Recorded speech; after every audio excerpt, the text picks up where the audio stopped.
Boa noite, meu nome é Maria Júlia. Yasmin Januário e Maria Letícia Pierre.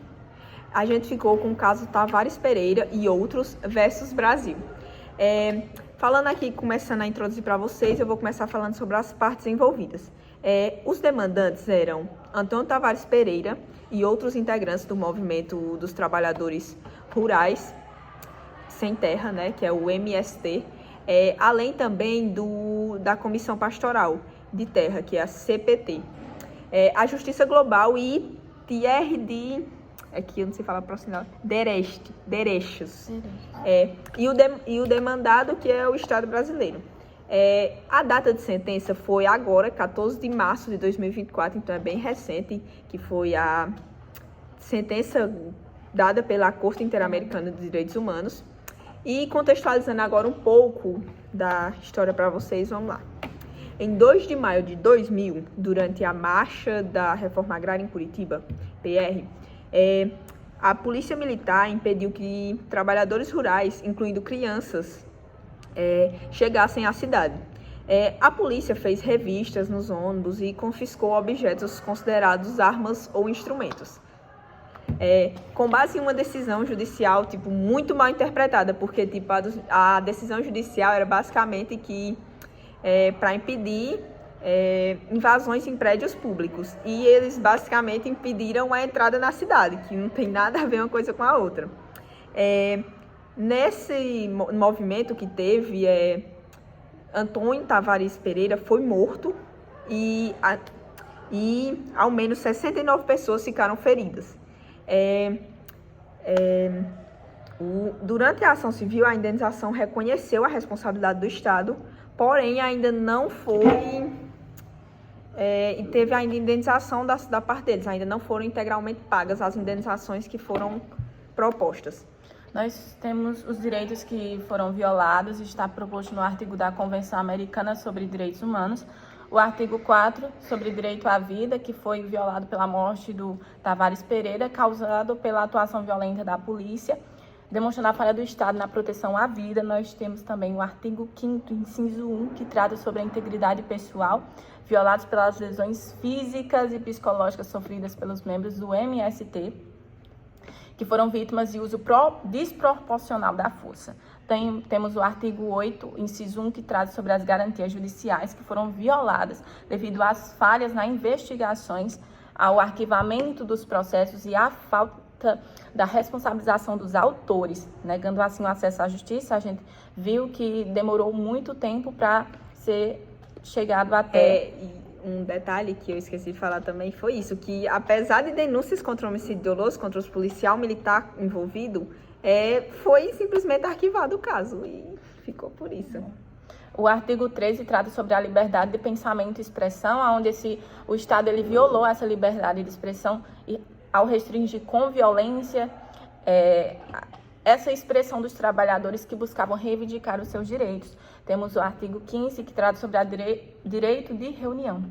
Houve a violação ao impedir de forma violenta a realização dessa manifestação pacífica, criminalizando o exercício desse direito fundamental. Essa reunião que eles tiveram para pedir pelos seus direitos. O artigo 19 trata sobre o direito da criança. Crianças que estavam lá presentes também foram expostas a esse tipo de violência. A violência tanto da polícia também, sem a devida proteção especial que o Estado tem a obrigação de garantir. O artigo 22 trata sobre a liberdade de circulação, que também foi violado ao impedir a entrada dos manifestantes, bloqueando os ônibus e restringindo o direito de ir e vir daqueles cidadãos. Também temos o artigo 1, inciso 1, que trata sobre a obrigação do Estado de respeitar direitos. Representa uma violação geral, já que o Estado descumpriu a sua obrigação de garantir e respeitar todos os direitos previstos na Constituição. O artigo 2 fala que dever de adotar, as disposições do direito interno. Foi violado pela falha do Estado em adaptar sua legislação e práticas internas para efetivar os direitos protegidos pela Convenção. Bom, em resumo, a sentença ela foi uma medida, né? Foram medidas impostas ao Brasil, como o tratamento médico das vítimas, né? E também aos familiares das vítimas, como as meninas falaram, crianças também foram atingidas por isso, tinha crianças lá, 69 pessoas feridas. A corte, ela impôs também publicação da sentença ao público, reconhecido a possibilidade internacional do Estado, proteção ao monumento da vítima fatal, né, que foi o Antônio Tavares Pereira. Também a Corte Interamericana concluiu que o Estado brasileiro violou diversos direitos previstos na Convenção Americana, especialmente por usar a força desproporcional.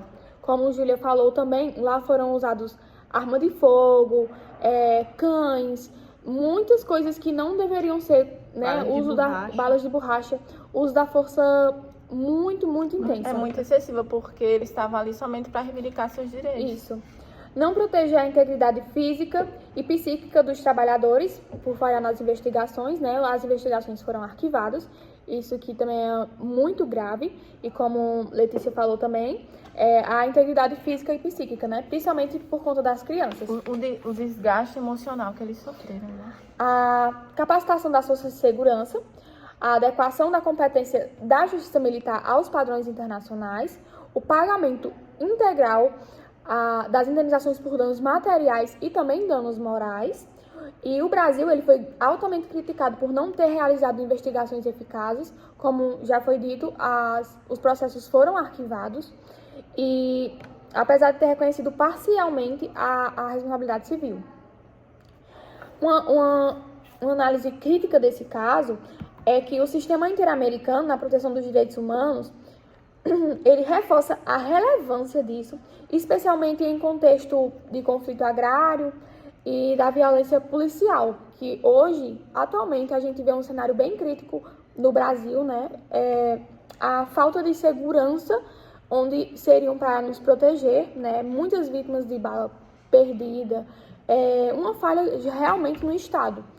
E foi um marco de um fortalecimento das obrigações estatais, como o direito à manifestação pacífica, à proteção de grupos vulneráveis e ao uso proporcional de força. A decisão, ela evidencia que a desigualdade fundiária no Brasil é uma causa estrutural da violência, demonstrando que os direitos à terra e à reforma agrária são essenciais para efetivar outros direitos humanos. Às vezes a gente fala tanto de igualdade social, mas a gente vê que a própria desigualdade já vem de muitas coisas, como essa, né? Precisamos sim de uma igualdade fundiária, que é uma causa estrutural da violência.